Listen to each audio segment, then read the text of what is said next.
विधानसभा होती है वो राज्यसभा के सदस्यों का निर्वाचन करता है। तो दोस्तों अब यहाँ से एक क्वेश्चन ये बनता है कि राज्यसभा के सदस्यों का निर्वाचन क्या केंद्र शासित प्रदेश नहीं करती है? तो देखिए, केंद्र शासित प्रदेश भी राज्यसभा के सदस्यों का निर्वाचन करती है। कैसे? क्योंकि दिल्ली में और पुदुचेरी दोनों राज्य में, दोनों केंद्र शासित प्रदेश में, दिल्ली व पुदुचेरी दोनों में आपकी विधानसभाएं हैं। तो यहाँ से भी राज्यसभा के सदस्य निर्वाचित करके राज्यसभा में भेजे जाते हैं।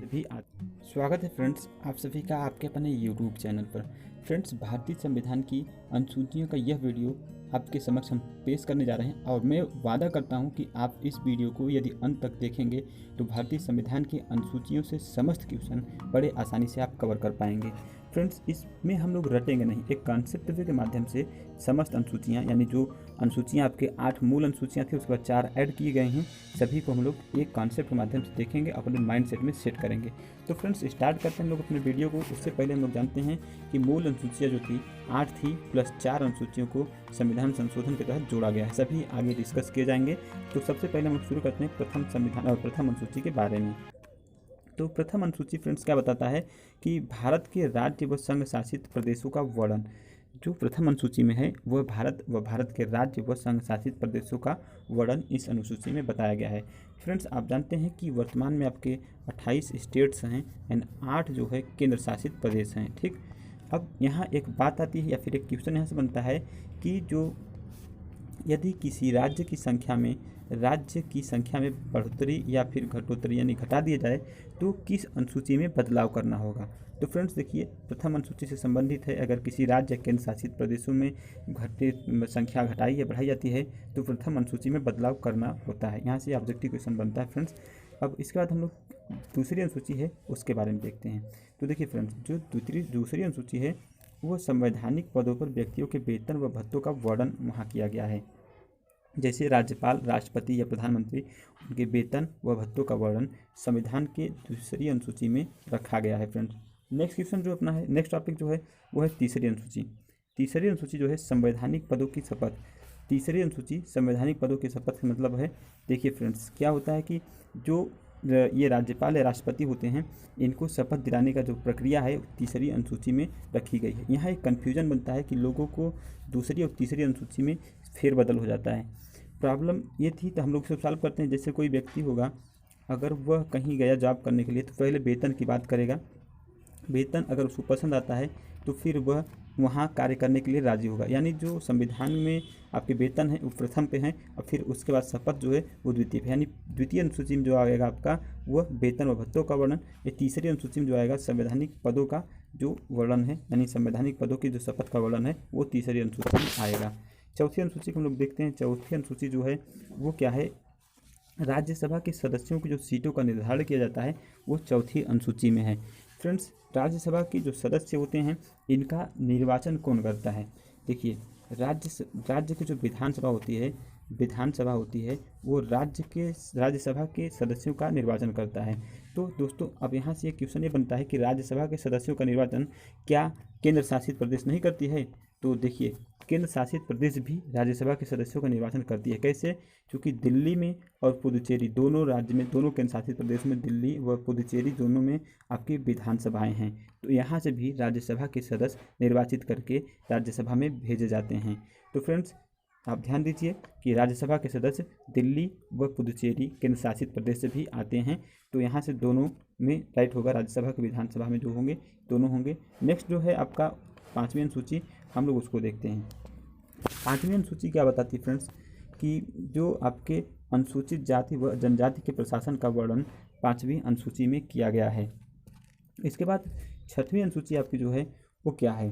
छठवीं अनुसूची देखिए, असम, मेघालय, त्रिपुरा एंड मिजोरम में जनजाति के प्रशासन का वर्णन किया गया है। देखिए, पाँचवीं अनुसूची में क्या थी कि अनुसूचित जाति एवं जनजाति, अनुसूचित जाति को निकाल दीजिए, यानी जनजाति की बात की गई है छठी अनुसूची में। लेकिन इसमें केवल और केवल 4 राज्यों के बारे में वर्णन किया गया है, असम, मेघालय, त्रिपुरा एंड मिजोरम। फ्रेंड्स अब देखिए, अब यहाँ से 2 क्वेश्चन बनते हैं। एक बनता है कि कौन सी अनुसूची में जनजातियों का वर्णन किया गया है? तो 5वीं और 6वीं दोनों अनुसूची में जनजातियों का वर्णन किया गया है। अगर बात करेंगे कि किस अनुसूची में पूरे भारत के जनजातियों का वर्णन किया गया है तो 5वीं अनुसूची में पूरे भारत की जनजातियों का वर्णन किया गया है। और अगर बात करेंगे कि केवल 4 राज्यों में अनुसूचित जनजाति का वर्णन किस अनुसूची में की गई है, तो 6वीं अनुसूची आपकी राइट होगी। 6वीं अनुसूची में 4 राज्यों असम, मेघालय एवं त्रिपुरा, मिजोरम में जो है जनजातियों का प्रशासन का वर्णन 6वीं अनुसूची में रखा गया है। चलिए अब हम लोग 7वीं जो है उसके अनुसूची को देखते हैं। 7वीं अनुसूची क्या है दोस्तों, इसमें सूचियों का वर्णन यानी संघ सूची, राज्य सूची व समवर्ती सूची, ये क्या होते हैं इसके बारे में हम लोग डिस्कस करते हैं। देखिए फ्रेंड्स, क्या होता है कि संघ सूची जो होता है, संघ सूची का मतलब यह है कि यदि कोई कानून केंद्र द्वारा बनाया जाता है तो वह संघ सूची के अधीन आता है। यानी कोई कानून बनाते समय अगर विशेष ध्यान रखा जाए तो केंद्र के माध्यम से यहाँ से कानून बनता है। और जो राज्य की बात हुई, राज्य सूची, कोई भी कानून होगा राज्य बनाएगा। ठीक। अब तीसरी जो होती है, इसमें दोनों का कॉम्बिनेशन होता है, राज्य व केंद्र दोनों का। समवर्ती सूची में कोई भी कानून या फिर कोई भी विधि बनाया जाएगा तो उसमें राज्य व केंद्र दोनों का कॉम्बिनेशन होगा। यदि मान लीजिए आपका राज्य या फिर केंद्र के बीच तालमेल स्पष्ट नहीं है तो अधिकतम जो होगा वो आपको केंद्र के पास शक्ति होगी। यह आपकी समवर्ती सूची यानी सूचियों का वर्णन में समवर्ती सूची की विशेषता है। फ्रेंड्स, अब देखिए एक यहाँ और बात बनती है कि संघ सूची में कितने विषय रखे गए थे। तो फ्रेंड्स, अब हम थोड़ा इसको डिलीट करते हैं फिर बताते हैं। संघ सूची जो है, संघ सूची में 97 थे पहले विषय, वर्तमान में 100 विषय हैं, आप जान लीजिए। और राज्य सूची में जो है 66 विषय थे पहले, वर्तमान में 61 विषय हैं। इसमें घटा है, इसमें बढ़ा है। समवर्ती सूची में विषयों की संख्या जो है 47 पहले हुआ करती थी, इस समय आपका 52 हुआ है। ठीक, वर्तमान में 52 विषयों की संख्या है। 8वीं अनुसूची की बात करते हैं। 8वीं अनुसूची क्या है फ्रेंड्स, कि भाषा का वर्णन मूल संविधान में 14 भाषाओं में था। मतलब 8वीं अनुसूची में जो था कि मूल संविधान में 14 भाषाओं का वर्णन किया गया था, लेकिन वर्तमान में 22 भाषाओं का वर्णन आपका है। मतलब भाषाओं का वर्णन जो है आपके 8वीं अनुसूची में मिलती है। चलिए फ्रेंड्स, अब हम लोग जो है ये आपके मूल अनुसूची थे। अब जो संविधान संशोधन के तहत अनुसूचियों को जोड़ा गया है उसको हम लोग देखते हैं। फ्रेंड्स, यदि अभी तक आपने मेरे वीडियो को लाइक नहीं किया तो लाइक कर दीजिए, चैनल को सब्सक्राइब कर लीजिए। फ्रेंड्स, आपको ऐसे ही एग्जाम पॉइंट ऑफ व्यू से टॉपिक बाय टॉपिक वीडियो आपको इस चैनल पर मिलते रहेंगे। चलिए फ्रेंड्स, हम लोग भारतीय संविधान की अनुसूचियों में आ चुके हैं। जो संविधान संशोधन के तहत जो आपके अनुसूची जोड़े गए हैं उसको देखते हैं। देखिए फ्रेंड्स, 9वीं अनुसूची जो है यह प्रथम संविधान संशोधन 1951 में जोड़ा गया। आपसे पूछा जाता है कि प्रथम संविधान संशोधन कब हुआ था, तो 1951 में हुआ था। क्या मुद्दा था कि इसमें जो अधिकतम विषय का जोर दिया गया है, भूमि सुधार अधिनियम संबंधित जो है कानून बनाया गया था आपका 9वीं अनुसूची में। यह क्वेश्चन आपसे पूछा जाता है कि भूमि सुधार अधिनियम किस अनुसूची में जोड़ा गया था, तो 9वीं अनुसूची में प्रथम संविधान संशोधन 1951 में। फ्रेंड्स, 10वीं अनुसूची क्या है, 10वीं अनुसूची 52वां संविधान संशोधन 1986 में दल बदल कानून संबंधी नियम को जोड़ा गया। फ्रेंड्स, दल बदल कानून संबंधी नियम क्या होता है कि यदि हम जैसे देखिए, यदि हम इस समय प्रेजेंट टाइम में बीजेपी सरकार से जुड़े हैं, बीजेपी सरकार में होने के बाद यदि हम सीट में जीत चुके हैं उस राज्य को, तो पहले क्या हुआ करता था कि अपने मतलब सरकार में रहते ही हम दल बदल कानून दूसरे दल में जा सकते थे। इस चीज़ को एकदम नकारा गया 52वें संविधान संशोधन में।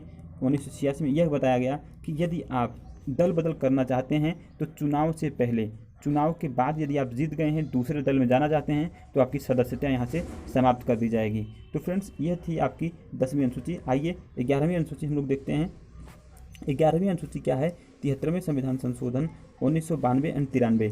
फ्रेंड्स, यह क्या कि 1992 एंड 93 ऐसा आपको क्यों लग रहा है, तो देखिए जो संसद में आपका बिल पेश किया गया था 1992 में पेश किया गया था, 93 में इसको मंजूरी मिली थी। दोनों में यही कंडीशन है, यहाँ भी 92 में पेश किया गया, 93 में मंजूरी मिली, तो पंचायती राज व्यवस्था को अपनाया गया। 11वीं अनुसूची में पंचायती राज व्यवस्था को अपनाया गया। फ्रेंड्स, यहाँ एक और बात बनती है कि इसमें जो 29 कार्य क्षेत्र अपनाए गए, 29 कार्य क्षेत्र आपके पंचायती राज व्यवस्था में अपनाए गए। और बात करते हैं 12वीं अनुसूची में, यह 74वां संविधान संशोधन 1992-93 में आया था।